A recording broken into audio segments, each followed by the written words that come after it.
Good afternoon, everyone. This is the Brick Marketing Live podcast. My name is Nick Stimoulis. We have the Brick Marketing team with us today.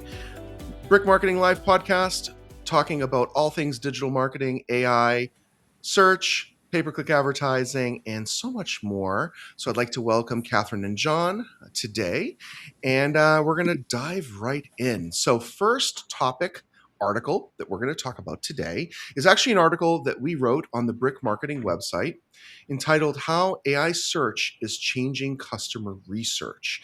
And so I think that the thing is really important thing to understand here is AI is changing, and as many of you know, that AI is certainly changing all aspects of business, marketing, how people are researching information, looking for products and services, and really kind of the point of us putting this article together was for businesses to really understand that creating content that supports the research process, that is, we like to say, early, mid, and late sales cycle type content is really what works now and what will work in the foreseeable future. And then another key thing is, we're seeing this with AI search and AI visibility overall across all of our clients is building a strong digital presence is a must. So the days of just relying on siloed, one or two, digital marketing channels to drive business and outcomes for a particular company, those days are over. It needs to be an integrated, multifaceted approach. So Catherine and John, if you guys want to chime in and respond on that one. Yeah, the main idea is actually in the first sentence here. AI has changed the way people gather information online. One thing that we're seeing in this article touches on is that they do a lot of their information gathering about your product, service, your brand.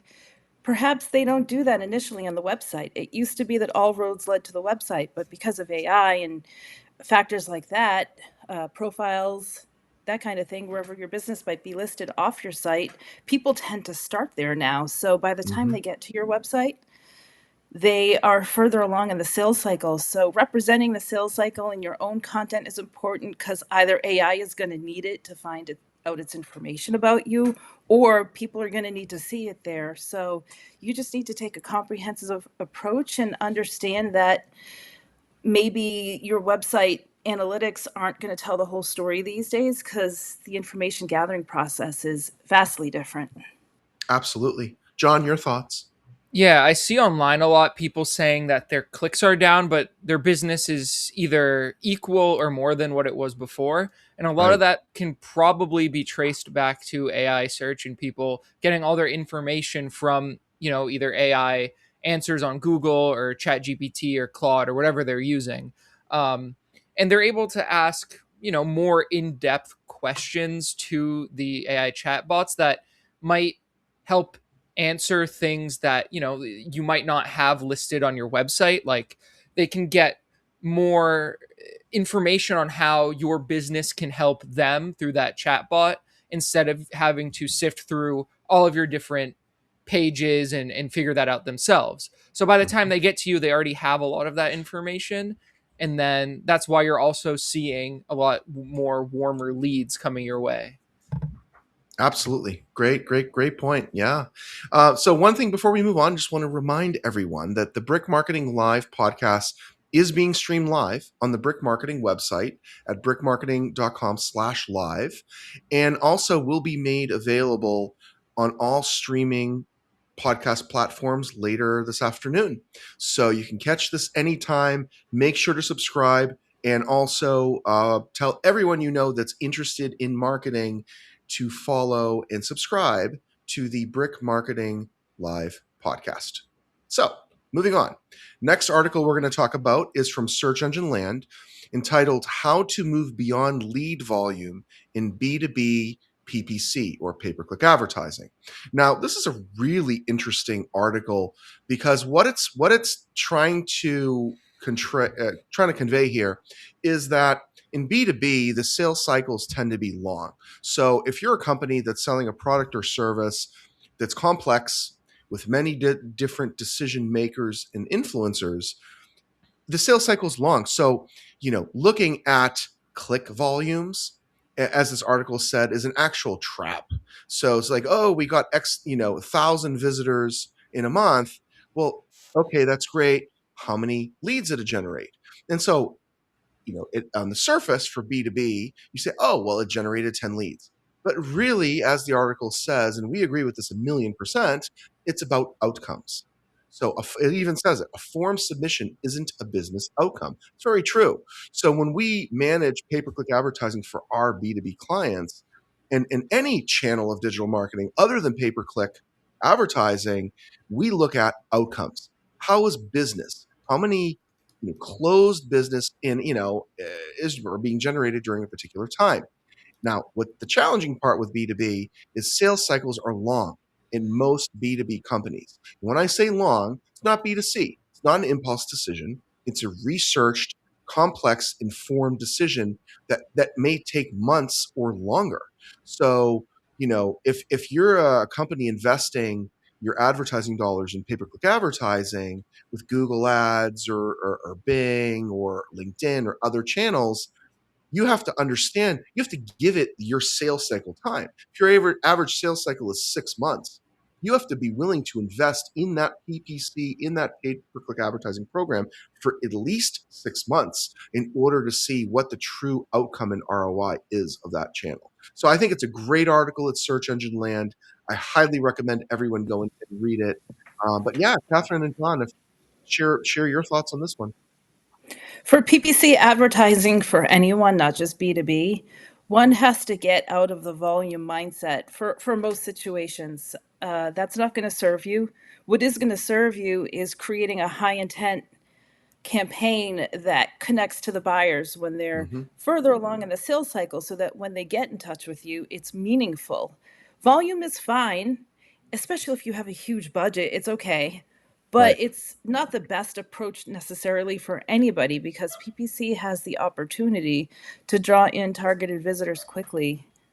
And volume isn't what's going to get you there. It's a thoughtful campaign that's organized around your intent and the outcomes that you want, like Nick said. Mm-hmm. John, your thoughts?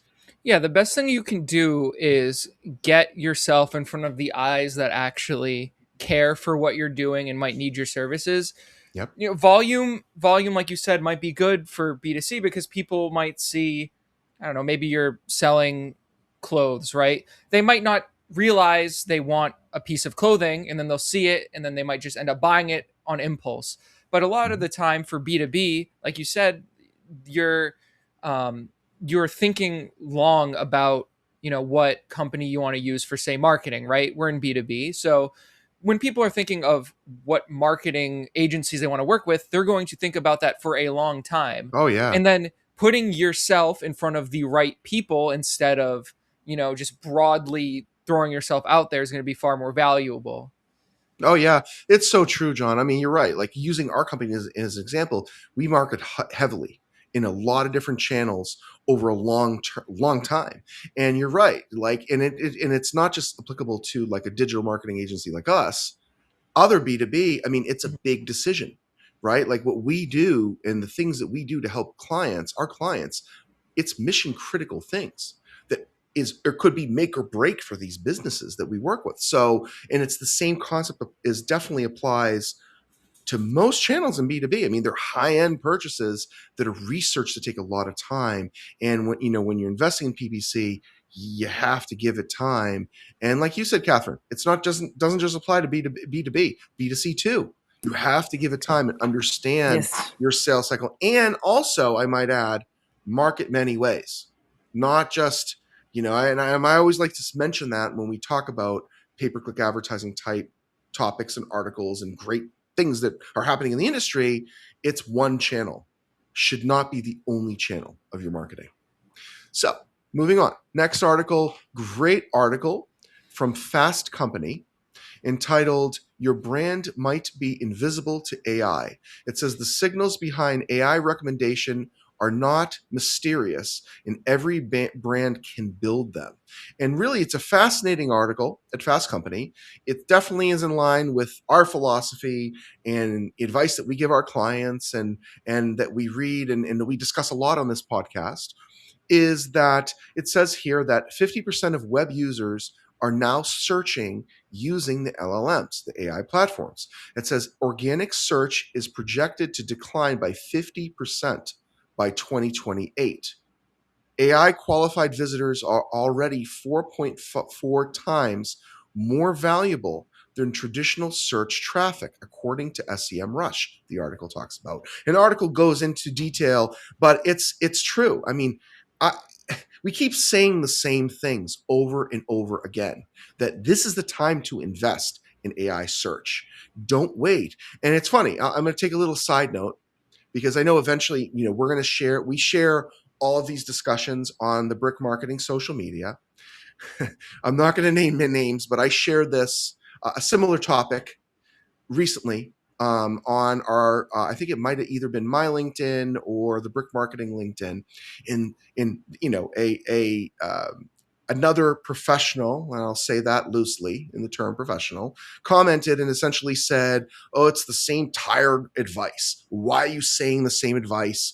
Right? And I said, I said, it may be a tired advice for you because you work in our industry, but for businesses not investing in this and not actually understanding the severity of how marketing is changing and how it's going to change their outcomes, need to hear these things. And by us talking about these same things over and over and showing proof from all of these excellent sources of articles over and over and over saying the same thing, it's not just us saying it, it's the industry saying it. It helps validate it. So I wanted to just pause and mention that yes, we say these same things over and over and over. We're not saying it to be redundant or try to sell anyone anything. We're saying it because this is literally what we're seeing in our industry and trends that we're seeing across many different companies in many different verticals and industries, and it's very important for folks. So I wanted to just mention that. So Catherine and John, what do you all think on this one? So it's a good question, right? Is your brand invisible to AI? Because it might be. And if it is, you really need to take action. We're beyond the point of saying, oh, let's wait and see how things play out. No, Yeah, you have to be visible in AI. And unfortunately, or maybe fortunately, the same tried and true tactics that have always worked to help you build a strong marketing campaign are exactly what's going to work now. right. So, is that boring? I guess I don't care because it's what gets results. Right, right. Yep, I don't yep. care. A tactic is never going to last. We have seen it over and over again that any tactic people tried to use for whichever thing we're talking about, be it Mhm. SEO, social media, in this case AI, where are they now? The people that used tactics in the past, where are their businesses? I bet Mhm. you they're not around any longer because that didn't work. It maybe worked for like 30 seconds and then it stopped. So that's Mhm. usually how it goes. Yeah, absolutely. John, what are your thoughts on this one? Yeah, I just want to mention, Nick, the person replied saying that it's tired advice, right? So they said, yeah, What we say about AI and getting yourself into AI answers is it is kind of tired in a way that we say the same thing every single week, but at the same time, I'm on Reddit a lot, replying to right, people. They right. all always I see somebody asking, how do I get my brand to be visible in AI? And Yep, once again, yep, you give them that advice that you're sharing within that video, because there are people out there who aren't in the industry who don't know it yet. right. So it's always good to, reiterate that you need to get yourself into AI search. You might be invisible right now. Here are the things that you can do to get Exactly. inside of it, because it's always going to be helpful to someone. Yeah, agreed. Definitely agree. Next, fantastic article from Search Engine Journal entitled, "Do the answer engines keep your fingerprint, or do they start fresh every time?" So fascinating article. I highly recommend everyone really read this one.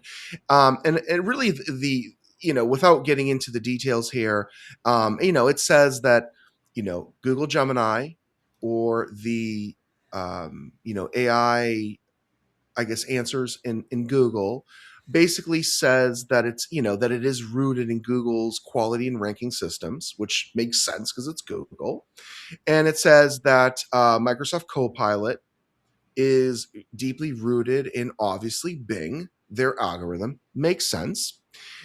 But ChatGPT is generally rooted in, for a while it was rooted heavily into Google. Now it's rooted, experts are saying that it's rooted in Bing's index, but it's not, you can't really read into it.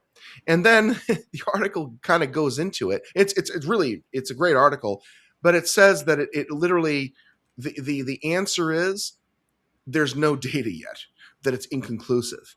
And so we've actually talked about this, that, and I think that it's important for people to understand this. Yet again, I'm going to reiterate the same thing, which is, AI is artificial intelligence. It is not an algorithm, a search algorithm and a search engine.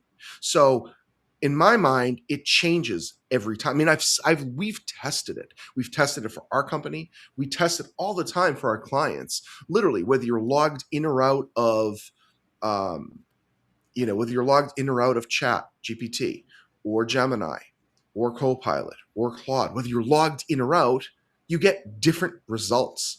If you check it on a daily basis, different answers, different companies, right? If you're going kind of incognito, if you have a paid account, different. If you have a paid account, now it remembers even more because you've trained the AI platform.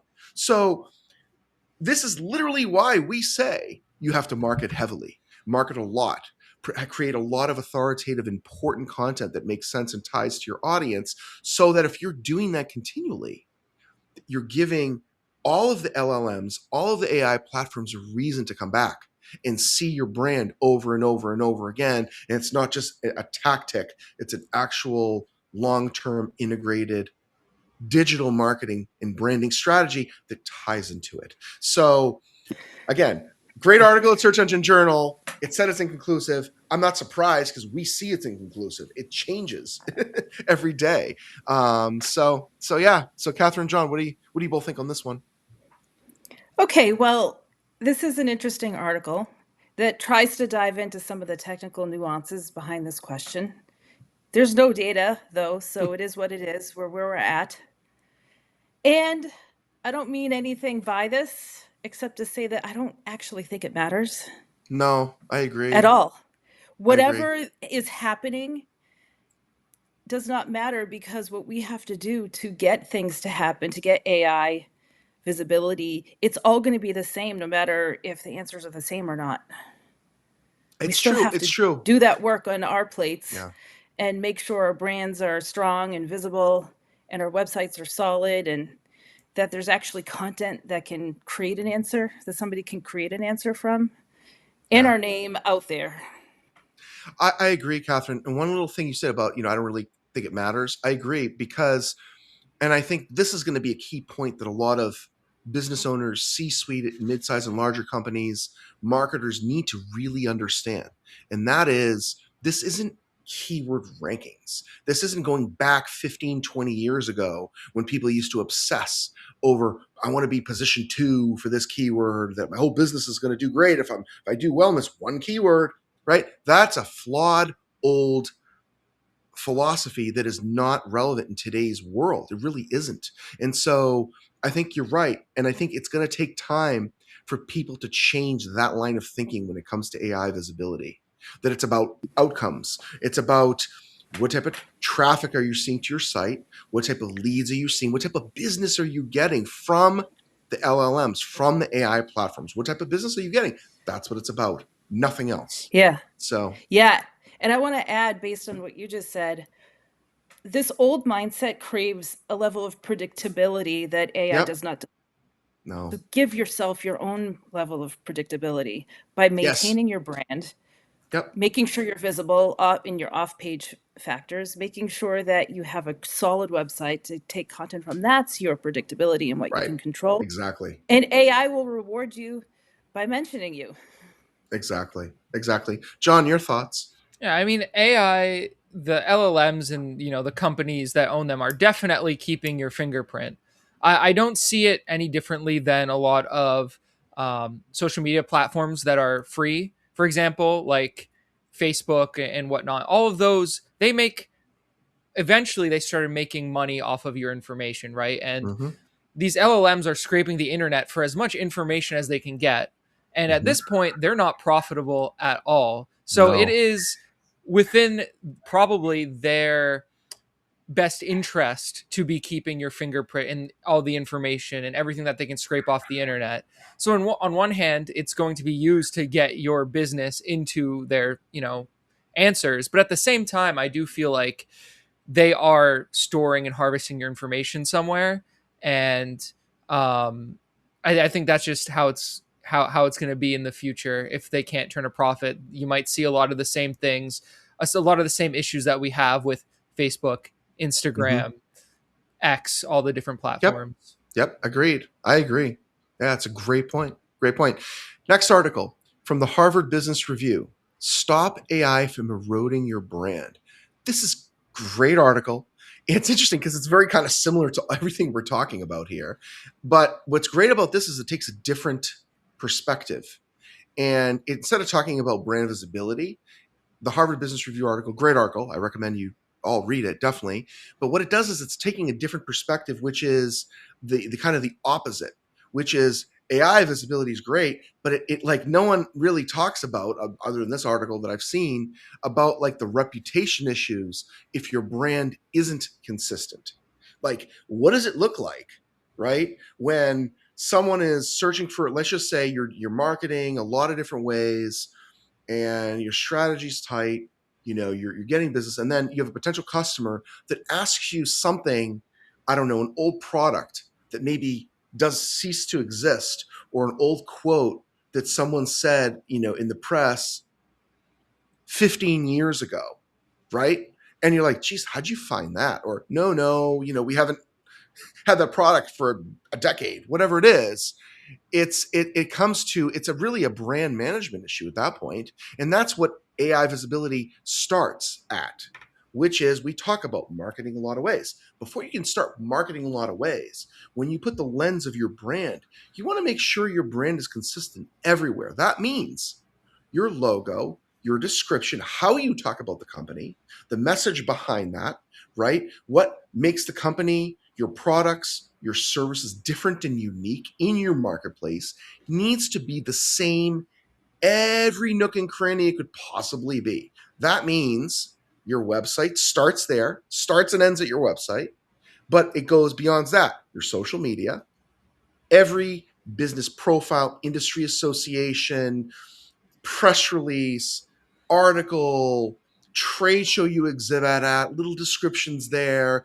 If any type of authoritative type content or videos, whatever it is, there needs to be a total cohesiveness. And we talk about this. But here at Harvard Business Review, this article is literally talking about, if you don't get a control of that and make sure it's tight everywhere and then build on that, AI will erode your brand and it won't be right. It won't be correct. And that's where you get, now you deal with sales issues, lack of sales, customer service issues. Now your sales teams are basically investing time, effort, and resources talking about things that they shouldn't even be talking about because the brand isn't tight and cohesive where it really should be. So this is a great article. I recommend everyone read it at Harvard Business Review.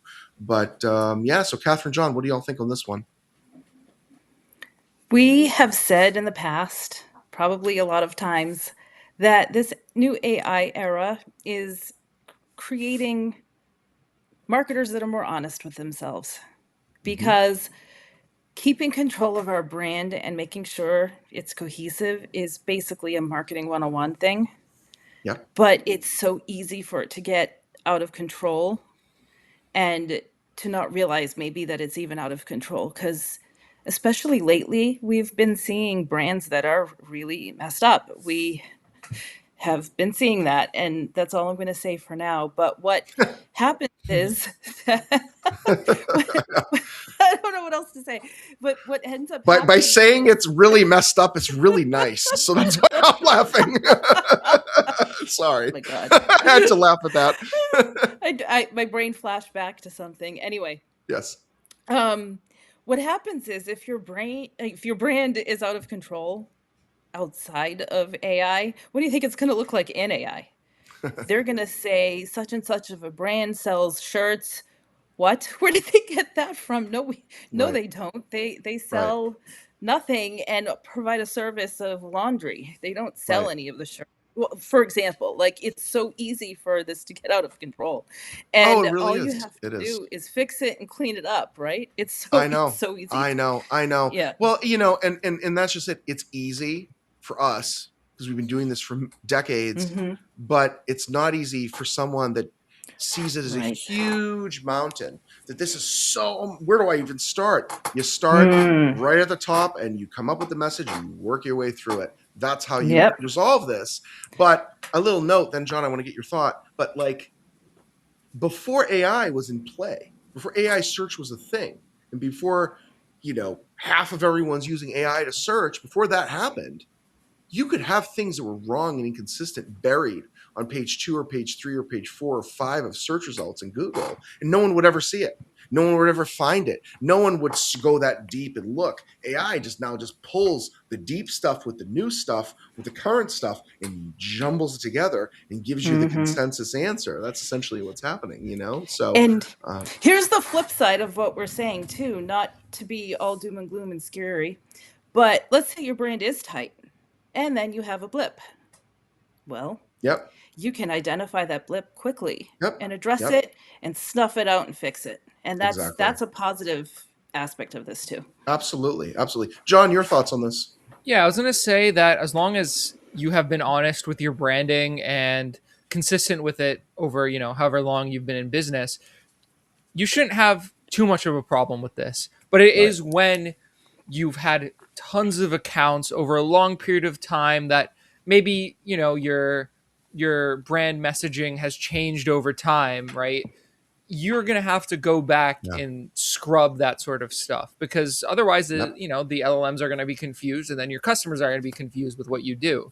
So you Right. need to be really careful. I'd say if you don't already, start tracking where you post things. Oh yeah. And just have a list of everywhere because you might end up having to go back to delete things or reword things, or even, Right. for example, articles. Say maybe on the Brick website we have an article that's 8 years old now that isn't quite relevant. Well, Right. at least we know where it is and we can find it and we can either retool it to be more modern or we can just Right. get rid of it completely. Right. And So that's why we having have that dates on articles. So exactly, people know yes. that that was published 8 Yep. years ago and it's not our advice now. It's different, right? Yeah, and sometimes the LLM might not know that and it might pull that Exactly. information and give it to somebody today without them knowing. Exactly. Yeah. And also another little point on this. Also, it's like think about every business that's in business for a while. Phone numbers change, Mhm. right? Addresses. How many businesses move from one location to another location, right? And so it's kind of like you have to like all these old Google business, Yelp, Bing local, all these profiles, industry associate profiles, you got to make sure, like you said, John, have a list of it, have it Mhm. under control. That's the type of things we do for our clients, in addition to so much more. But at a basic level, we start there and build on that, you know? So anyway, so those of you that don't have it under control, it requires work, but it's not impossible. Definitely not. So moving on article from the Brick Marketing website entitled The Power of Unified Marketing. And essentially, what we say in this article, great article we published, that basically says that anchor all your marketing channels to specific business outcomes and repurpose core website content against multiple promotional platforms and evaluate holistic strategy impact instead of isolated channel silos. So essentially what we're trying to say here is your marketing strategy should be just that, a strategy, not a tactic of siloed activities that you check off of a list, right? Because, we have clients that we might manage their social media or manage their pay-per-click advertising or manage their email newsletter or their SEO or AI SEO or manage their website, literally a plethora of things. But we all, even if we're only doing one specific task, or we're training a client or offering consulting, we need to understand big picture, and so should you, because big picture matters in digital marketing today. It has nothing to do with AI. In digital marketing right now, big picture is what matters. You need to understand that, okay, what does the sales cycle look like? Who are the audiences are we targeting? What does the competitive landscape truly look like for your business? And then from there, then you make sure each of these channels are really truly connected. That's really what we're trying to say. And this advice isn't anything new. It really isn't. It's a reminder for people that when you're putting a strategy together, it's important that you do truly tie it all together. So Catherine, John, your thoughts. Catherine, your thoughts. This is our core principle, and it's not as bad as it sounds because it actually makes intuitive sense. We have seen it over and over again that campaigns that run, let's say you're running a Google Ads campaign, Mm-hmm. and it's just running, humming along, and then all of a sudden you get a little bit of a blip in your organic traffic. Well, why did that happen? Right. Somebody may have seen your ad and searched for it. But then if it's search for your brand or something to find your website or see what your online presence looks like.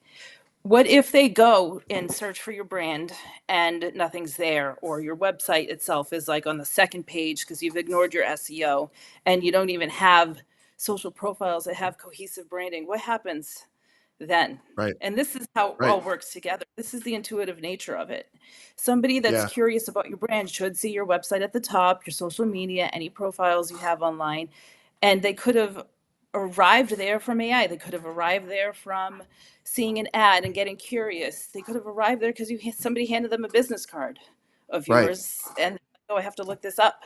And it's all related. It's not separate. The Yeah. separate task is get business cards printed out so I can hand them out to people at this Right. trade show.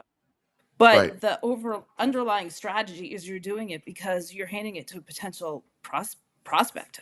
Right. Yeah, you're so right, Catherine. I mean, how many times have we worked with clients over the years, seriously, that were maybe managing their pay-per-click, and something happens in their pay-per-click advertising, and people aren't buying in that channel anymore, and just or for a period of time, a seasonality type thing is happening, and then the company flips out. What's happening? Why am I not getting business? Well, what else are you doing for marketing? Nothing. Okay, well, maybe that's the problem. So this is when we say Yes. it's unified, it has to be. It really truly should be. And I know, to fellow marketers that are listening, you all may be saying, oh, well, that's yeah, I'm not going to swear, but you would say no, whatever, right? Yeah, it's all tied together. But your business owners, your C-suite, you got to understand that all of this just works together, and a unified approach is certainly a lot more powerful than a siloed approach, for sure. So John, your thoughts on this one? Yeah. So something I wanted to say, something you were saying earlier about, having everything kind of interconnected. I wanted to use our articles as an example, right? We reuse these articles in so many different ways over the course of, a couple of months, right? Right, So this one was published on July 13th. Then today we're mm-hmm. talking about it on the live. And then this Right, in, a couple weeks is going to go on the social media. And then after yep, that, it's going to end up on our Substack in, a slightly different form. So it reinforces the things that you are, posting in your right, brand and the things that right. you stand for. And it's, making everything consistent and cohesive. Absolutely, yeah, for sure. Yeah, I mean, we practice all of the advice we give, we do for our own company and for our clients. I mean, that's literally, we're a believer in it. It works. It certainly does. Moving on. Next article from Marketing Week entitled Marketing Made Human in the Age of AI. This is a fantastic article at Marketing Week, written by Dot Digital CMO Juliet Aiken. I'm going to give full credit here because it really is. I know I usually don't give credit, but this is just a wonderful article that explains why AI is changing how marketers work, but not what makes marketing effective. And it's really great. It says here that AI at work, human at heart, staying relevant, and tech and talent are now the new dream team. And so this is very true. We're seeing it with our company. We're seeing it at, at our clients and the work we do for our clients, whether it's service work, consulting work, or training type clients that we're working with, which is AI is a tool. And AI is an extension of real expertise and experience that should be leveraged. And that's what we're seeing is, you know, an analogy, very basic analogy that all of you listening can truly get of what we're talking about here. Okay, an analogy is you have a carpenter, right? A master carpenter that does amazing work, that's been working for many, many years, that makes just excellent quality of work, right? The hammer and saw that the carpenter uses isn't going to do the work for them, right? It is a tool that they use to craft the end result, which is what they're building. The exact same concept is with AI and how it should be properly used in AI, in marketing. I had lunch today with a partner of ours, really, really great guy at a branding agency local to us. And, we were talking about it. And he was basically telling me that this exact topic, that he believes, and I agree, that companies right now are trying to, not all, but some companies that don't understand this concept that AI is really a tool, are trying to use AI to substitute real marketing expertise. And what the output is, it's all cookie cutter, it's generic, not impactful, and will fail. Literally, we were talking about this, like literally today. And so I agree 1,000,000%. And we've talked about this many times on this podcast, but it's true. There is no substitute to real human expertise. Someone that can look at an output from ChatGPT or Gemini or Copilot or Claude and say, you're full of it. This is incorrect. This is not correct. This is not going to work. This advice, strategic advice, isn't going to work because the knowledge is there. And so I think that that's what makes, and that's why this article is fantastic at Marketing Week, because it supports that the future is finding the balance. As the article says here, that it's talent, tech and talent are now the dream team. 100%. You need a talented marketer that knows how to use these AI tools beautifully. That's the dream team right there moving forward. So, and this is what we use for our company and our clients. I mean, I couldn't have said it better. So anyway, it's a great article. I recommend everyone check it out. Catherine and John, I want to hear your insights on this one. You all may have heard me say this before, but we have to know what good looks like. That's what I say in my trainings. Yep. When giving a talk, I've probably said it here. It's a human that knows what good looks like. Mm-hmm. It's AI that could give some advice, but the human needs to say, that won't work for my industry, or Right. that sentence does not make sense for the task that I'm telling you the sentence needs to exist for. Things like that. Or you may give it some copy to check over, and it could be like, well, this is how you could improve it. And then it'll give you all these terrible suggestions. I have a friend that's actually writing a novel, and he, for some reason, put his novel manuscript through AI, and it tore it apart. But it's actually really good. It's like, what does AI know about this person's creative take on the subject matter he's writing about? Right. You have to know what good looks like, and AI is not going to tell you. It's a great No. tool.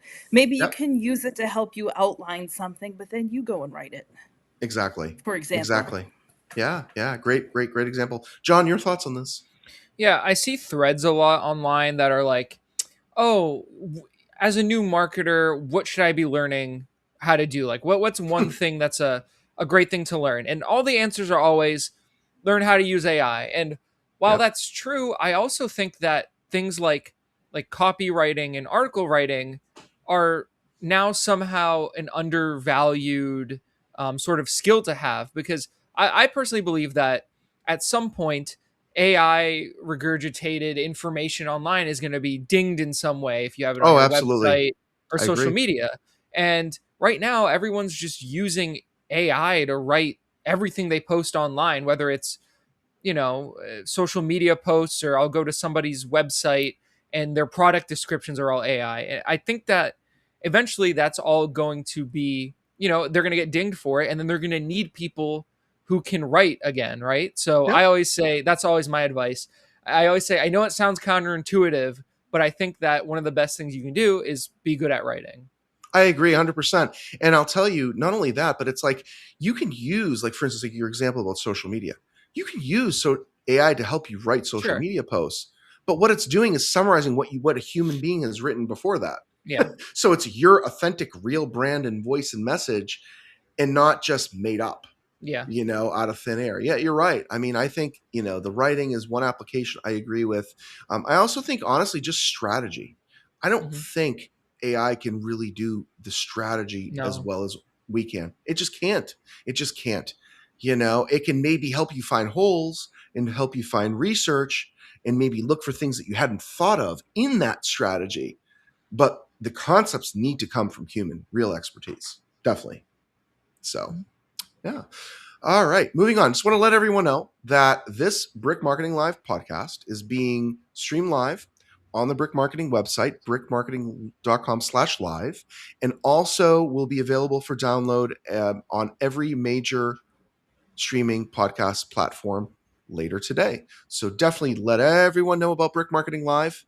Make sure you follow it, leave a review, chime comments, whatever you'd like, and we appreciate the support.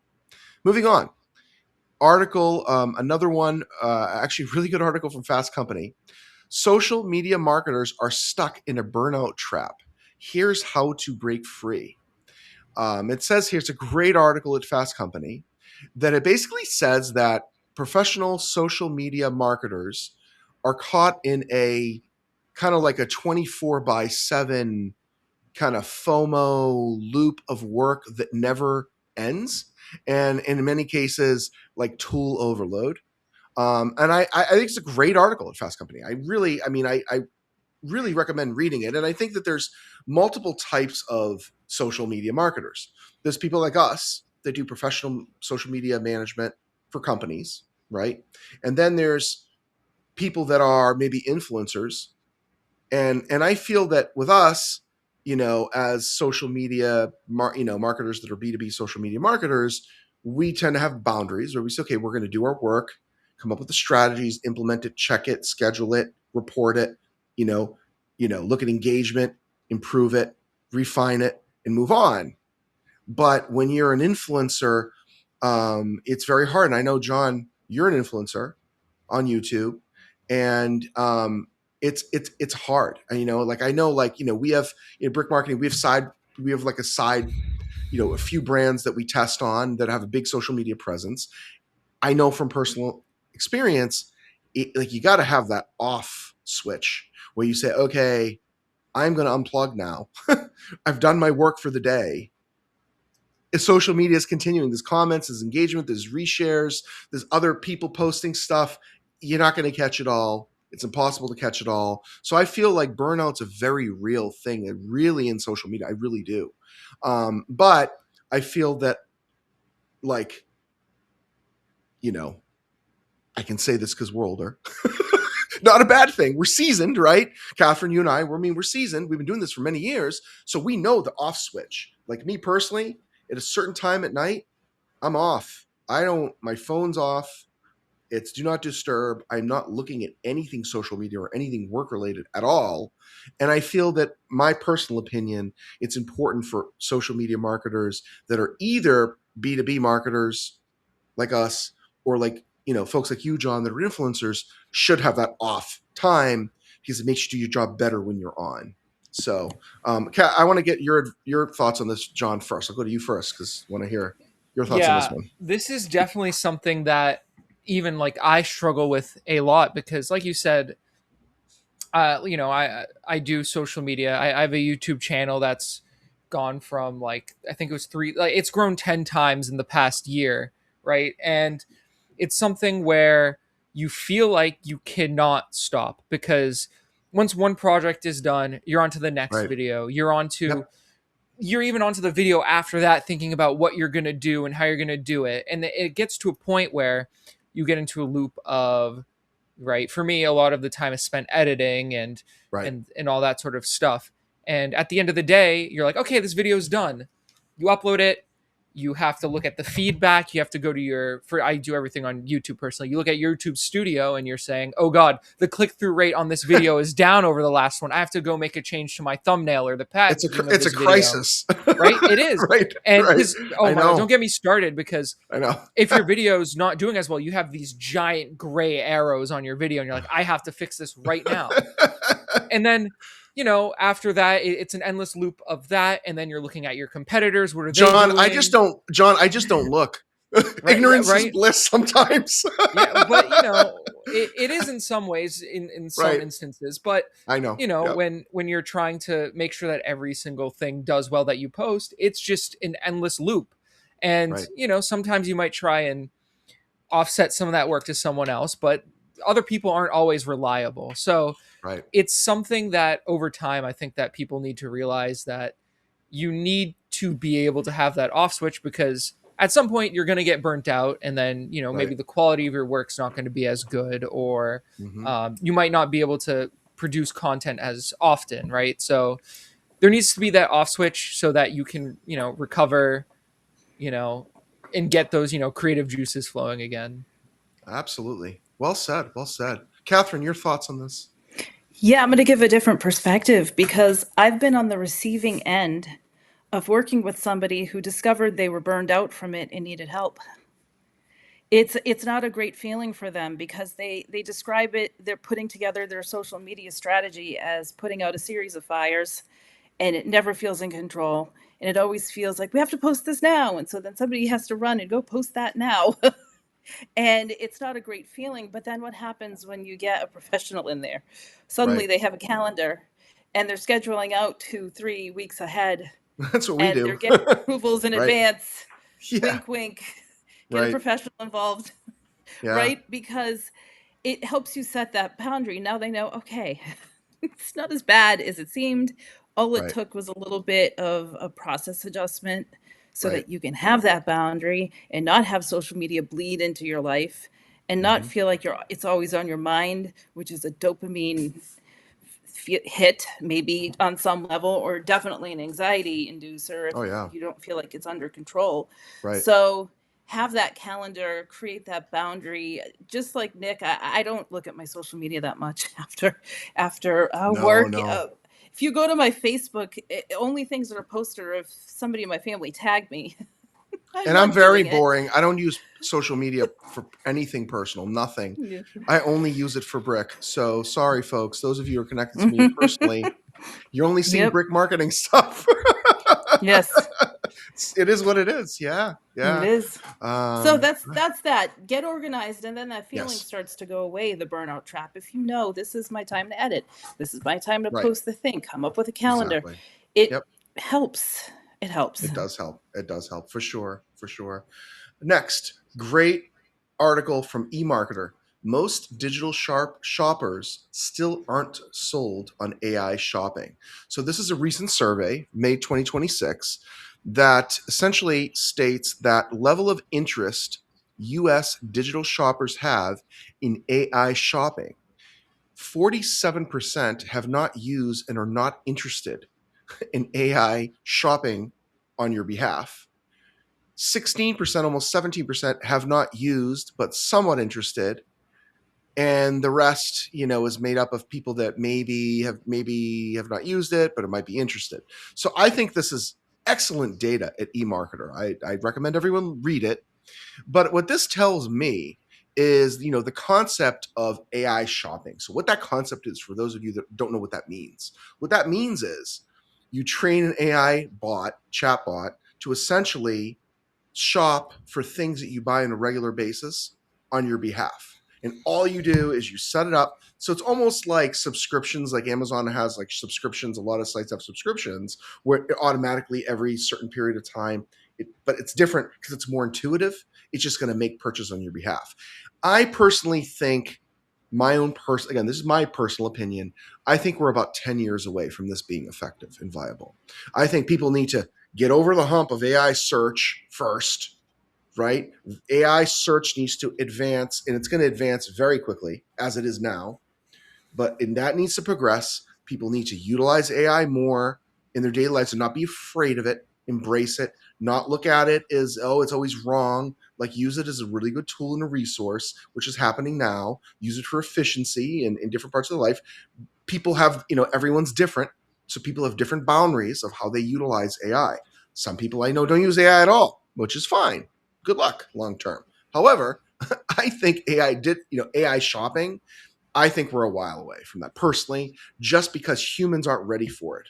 And I think the people that will be ready for it, maybe sooner, maybe in 2 or 3 years, the technology needs to progress. And those people that will be interested in it, I believe, are going to be early adopter people. But I think the masses, what I mean the masses is your 80-year-old or 75-year-old father, or is using it, your grandfather is using it, right? Like the level of adoption Meta has, right? Every human over the age of 40 uses Meta, uses Facebook. Everyone maybe over the age of maybe 25 have an Instagram account at least, right? So I think that adoption took years to happen. So I think, and it took a while for people to actually understand, right? Let's go back. I remember Facebook launched, everyone were like, oh, it's just for kids. It's never going to catch. No one's going to. Literally remember people. I'm not putting my life out there. Why would I want to share all my stuff everywhere? Right? Look where things are at now. So it took time. AI is moving faster. Point is, I think we're still a little ways off on it. Yeah, it's just interesting. It's an interesting topic. So Catherine and John, what do y'all think on this one? I'm a shopper, and I'm not sure I'm the target market for this, but I found the Yeah, data interesting.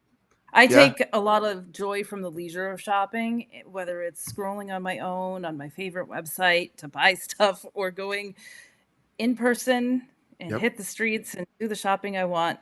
So, thinking about that, I would caution any business that's thinking, should I implement AI shopping on my business?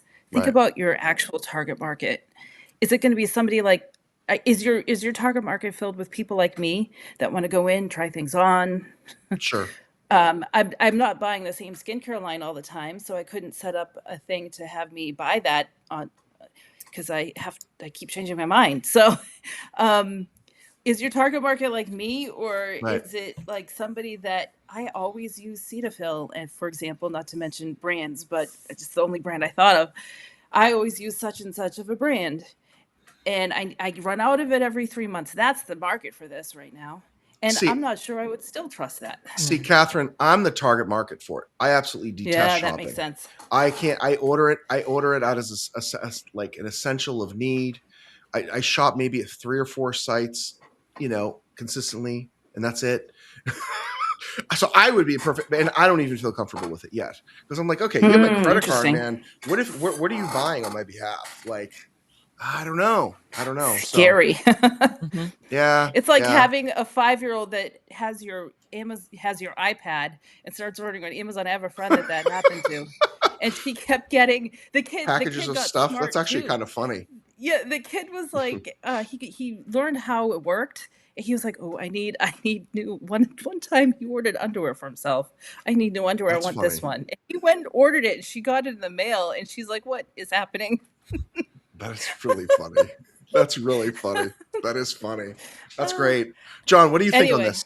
Are you in on this? I'm not in on this because you know whatever, you can say that your phone already has all the information in the world about you, but there's Yeah. another level of privacy that you're gonna have to Oh give yeah. up in order to do something like this. So we have no privacy as it is. But Right, this is right. always the example. It's going to be a little bit funny and a little bit crass in a way, the example I always think of. But I always think of, when people are like, things that you need to get all the time. I always think about toilet paper, right? You always need more toilet paper, whatever. But do I want an AI bot to know my toilet paper habits, right? Because who is it giving that information to, right? Because That's really funny. maybe it's like you need to buy a pack of toilet paper every 2 weeks, right? But who's it going to give that information to in the end? Who I know, is you're going right. to start? Yeah. Am I going to get like start getting spam calls from like fake doctors Uh, or something saying like, oh, whatever? It's like I don't trust anyone with a lot of information, and then stuff like that, stuff that you're buying all the time. You don't want the internet to Right. be able to find out I about you. agree. I agree. And you're so right. You're so right. That's such a good point because think about it. ChatGPT is 3 years old. Okay. Mm-hmm. Right. Let's think about that for a minute. We don't we use it. We love it. We love it as a tool. We use it quite a bit. But what is chat going to do with that data 10 Mm-hmm. years from now, 20 years from now? Yep. We already know Google has privacy issues, Mm-hmm. right? They do. I mean, I've been working with Google since 1998. Okay, I can clearly say that over the years of seeing the trends and products Google has used and how they monetize every nook and cranny, and they should to an extent, So it's interesting. And we see the privacy issues with Meta, with Facebook and Instagram over the years, right? So yeah, we don't know. We really don't know. So yeah, I agree, John. I agree on this. So Mm-hmm. be interesting. But again, I would be a target once it is trusted because I hate shopping. So anyway, we'll move on. Next article, great article from Market Scale entitled Webinars Hold the Edge in B2B Thought Leadership, New Benchmark Data Shows. It says here that Future B2B's 2026 webinar benchmark study indicates that webinars continue to be a powerful tool for marketing, engaging a significant number of participants. The data derived from over 500 webinars and 150,000 registrants highlights webinars' effectiveness in leading marketing strategies. Great article. I recommend everyone read this one if you're interested at Market Scale. So here's the thing. Webinars do very well. So we at Brick Marketing, we conduct a webinar every month and a half or so. Might as well plug it. We're talking about it. Our next webinar is on September 16th. You can just find it at the brickmarketing.com website. You'll see it. It's right there. It's free. If you don't have time on the 16th, sign up anyway, and you'll get the replay for free after. But I'll tell you, for years, and Catherine knows this, we were reluctant to doing webinars for years. Seriously, just full transparency, right? Like for years, we used to help our clients, run webinars, market them, what to do with the data after, to generate leads and, provide useful, authoritative thought leadership information for years. And then, to me, webinars were like they just became like dated. Everyone was doing them. They weren't effective anymore. We saw diminished returns for many clients, and we're like, okay, webinars are old school things that people don't want. Okay. Then came COVID that pushed everyone indoors, had, created Zoom. Zoom wasn't even a thing really in the popular, market stream consciousness. But prior to COVID, I mean, it was effective, but not like it is now. We do Zoom meetings every day, all day, practically sometimes. So the point is, webinars are fantastic for B2B. I think that they're excellent. I think they're viable because if you have something that people really want to know, useful information, you're essentially giving people free information and they're giving you their information. Of course, they know you're going to get marketed to a little bit. And, you have to do it responsibly after, right? Like people might get our newsletters after, may get reached out to, by our sales team, that type of thing. But we're very tasteful in how we do it. We don't just spam people after. We definitely don't sell the information. We have a rock solid privacy policy, which is important. But the thing that's important here to understand is webinars are very effective. And they're not, these aren't these huge undertakings. Like I was talking with a colleague at a different marketing agency recently, maybe about a month ago, And I asked him, I said, "Oh, do you do any webinars with that?" I said, "We do really well in our webinars. We have a lot of people that sign up." And he said, "No, I find it takes a lot of work and blah, blah, blah, blah, blah." I'm like, well, I mean, everything takes work. But, anyway, we find, those of you that are in B2B, we highly recommend webinars if done properly and consistently. They're excellent for thought leadership, excellent for marketing, excellent for your brand, excellent for creating content like this, video content, excellent for repurposing. It's great in so many levels. So yeah. So Catherine, John, your thoughts quickly on this one. Yeah, if you're looking for a way to get the word out that you're a thought leader in a certain topic, this is great. And you might even get some names in your pipeline. It's gotten so much easier for people Oh too yeah. because of the platforms that are out there, like Zoom is so easy to use, and other platforms that are out there. There's a ton. And I think because it's more accessible now, it's become popular again, not just from the pandemic, but from the resurgence Mm-hmm. being based on the ease of use for the tools. Like you can even just put one together. It used to take a massive effort to put a webinar together, and now it does not. Right. With assistance getting your slides up, you could just literally just do it and collect the names, and you're ready to go. But it fell out of favor because a lot of the webinars that I was seeing started to get really spammy looking and sales Yeah. tactics and things like that. But now it's different. The world has changed a bit. And Yeah. honestly, part of it might also be because of AI, because people are looking for human interaction. I agree. You can clearly tell that none of us right now are AI bots talking. We really No. are No. us. It's just, Right. it's a little bit, it's been a little bit, we're laughing and it's a genuine natural laugh, and Sure. we're, Right. we're Right. speaking and coming up with thoughts that sound more off the cuff. We're not AI, so people are craving Right. that. And They're here we feeling are. it. This is supposed to be an hour podcast, and we're going over. So thanks for all of you listening. That is what's They're happening. over. Right. Yeah. We're getting into these conversations. So Right. yeah. Right. No. And just an advice for anyone: don't hard sell on your webinars. I think that's where we see B2B webinars fail always is, mention who you are, maybe mention your thing at the end of whatever you're trying to sell, whatever it is, once, maybe twice. That's it. Don't just keep trying to sell people because people will tune you out. They won't come again. And you want people to come, that's part of being the thought leader. You want them to repeat and come and engage with your content and recommend your webinars to other people as well. So John, your thoughts on this? Yeah, and it shouldn't be that heavy of a lift anyway, No. because you should be making your webinars about stuff you already know about, right? Right. So, whatever, put in, a couple hours of work to come up with the topic, and then, the what you want to say on each slide, then a little bit more time to make the slides, and then that's really all you have to do. You just Right. go in and talk about what you know. And then from that, say you're doing a webinar for an hour, you get tons of content from it as well that you can post to your social media platforms. You can cut it up in whatever way you want, post it, Right. and then it lives there as well as another touch point for, your audience. Exactly. So important. Next, I have a few more for today. A great article from the MarTech website. Don't confuse ad spend with marketing performance. The gist of it is more budget doesn't guarantee better results. The strongest campaigns prove they work before they scale. Great advice.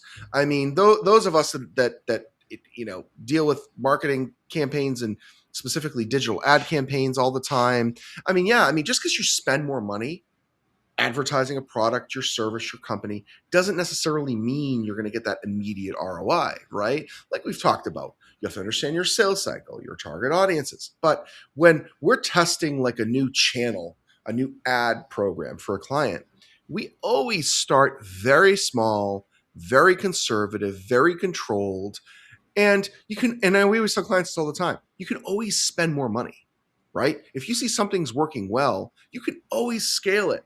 So it's a great article. It literally says fire bullets before cannonballs. True. So true. And it says your budget isn't a KPI. It's not a key performance indicator.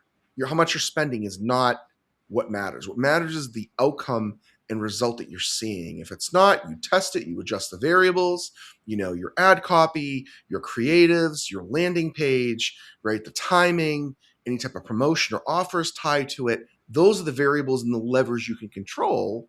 And if you still see that it doesn't work after you do some adjusting, then you say, okay, this channel isn't really viable for us. This particular ad program isn't a good fit. It's not guaranteed just because it works for a colleague of yours or a similar business that's going to work for your business, right? So great article at Martech. I recommend everyone read it. Yeah, it's a good one. So Catherine and John, what do you all think on this one? I have had clients say to me, okay, so this is performing well. Let's increase the budget, then it'll perform better. When it comes to ad spend, more is not better. Nope. Less is also not necessarily good. Each campaign has a sweet spot of how much it wants to spend, Exactly. and and that's really it. Yeah, it's so true. John, your thoughts? Yeah, like you said, you can always throw more money at something, but it doesn't always mean that that money's going to be being, it's not always being used wisely, right? Right. You could be, have your campaigns targeting too broad an audience and you're spending all this money to, advertise to people that don't really care. So, yeah, I think you just need to find the balance. Like Catherine said, you have to find the sweet spot and make sure that you aren't, overspending. Yeah, absolutely. So true. Next article. We have two more for today. Article from Search Engine Land. Why the SEO versus PPC debate is finally over. Great article at Search Engine Land, essentially saying that it says here AI shifted buying decisions beyond the click, making SEO and PPC complementary parts of the same strategy instead of competing choices. I agree 1,000,000% on this. And I've agreed 1,000,000% on this, quite frankly, for decades. Because here's the thing, like we've seen it so many times over and over and over. Clients that come to us and say, well, we want to get more results from our SEO. And what's the goal? The goal is to get more organic traffic, so we're spending less in PPC. And then you peel the onion a layer out and you look underneath and you see the PPC has a great ROI. And I'm like, okay, you have a good ROI here. So how about we improve your SEO, keep the PPC, improve the SEO, lower your cost per acquisition, and improve your ROI even better, even more, and diversify your marketing. So it literally, I agree with this 100%. It's literally been the same concept.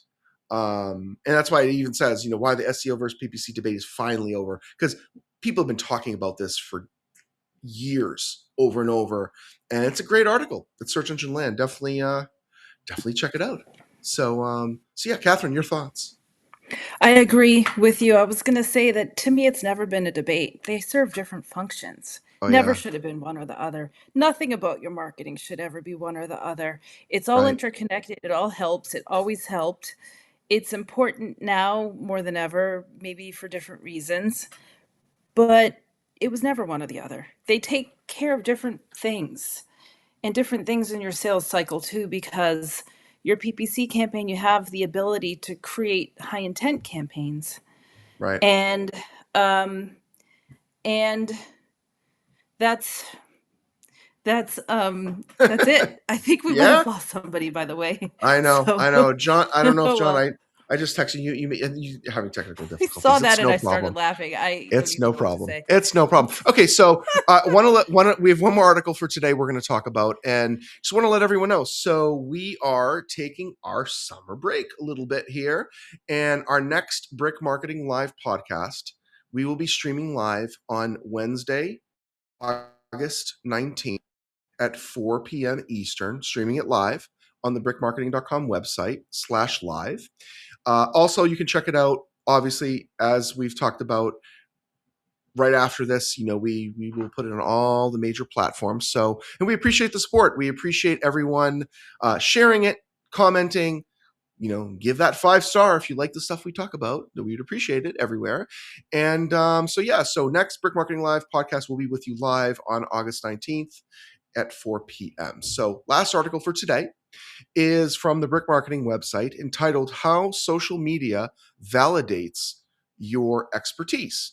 And basically what this talks about is that social media you should be able to align it with your content. And it should always align with your content, with the goals of your company, the goals of your website, and it builds buyer confidence by not just sharing salesy stuff by this promotional type social media posts. That's fine. We always tend to recommend the 80-20 rule anyway. 80% of your social media posts and content you're sharing in social should be informational in nature. It should be for your visitors, for your audiences, for your customers. That's who it's for. And then that 20% can be about your company, initiatives you're working on, nonprofits that you're, working with, and, things of that nature, and then promotional stuff. Even B2C's out there, you're targeting, we don't remember, because what ends up happening is, your audience, they'll unfollow your brand. If they do follow you, they'll unfollow you. They're not going to even see your content anymore. They'll maybe remove themselves altogether. So then now you're losing followers, and subscribers, and it puts a poor taste in, I would say, people's mouths if they see all the social media content you post is trying to get sales. I mean, that's not the purpose of social media. That's what advertising's for. So anyway, Catherine, your thoughts on this, and we'll close it for today. People don't like it when your social media is filled with sales stuff, Right. coupons, product demos. They're like, okay, boring. What they want to know is how can they connect with you? And they want to connect with you in very real ways. They want to get a glimpse into what's in it for them. What's the benefit? What is your expertise? What's your Right. company's story? Your social media needs to be a validator in their eyes for your expertise, and that your expertise is not your product and it's not your Right. service. Your Right. expertise is why you did it, what your what your what you bring to the table, and that's what your social media should convey. Just We in the agree. nick We of agree. time, we I know, just John. Last one. finished. Last one. I was just texting you, so we're we're good. We're good. So yeah, yeah. We're good. So if you want to chime in on this last one for today.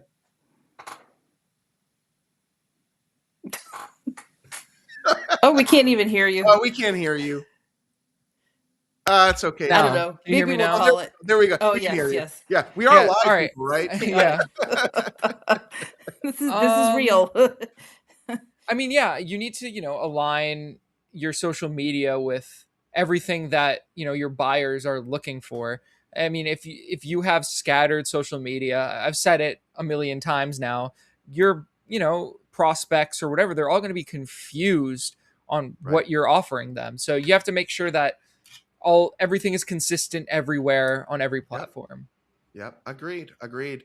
Yeah. And those of you that, I know I see it quite a bit, we don't do it. We don't recommend it, but you don't have to wish everyone a happy whatever holiday it is all the time. That's good. That's some good advice right there. Anyway. Anyway, all It right. Well, is. we'd like to thank everyone for joining the Brick Marketing Live podcast. On behalf of myself, Nick Stamoulis, Catherine and John, and the rest of the Brick Marketing team, we'd like to thank everyone. You'll catch us live again on Wednesday, August 19th at 4 p.m. In the interim, share, listen, and comment on this podcast on all major podcast platforms. We'll see you soon. Thanks, everyone.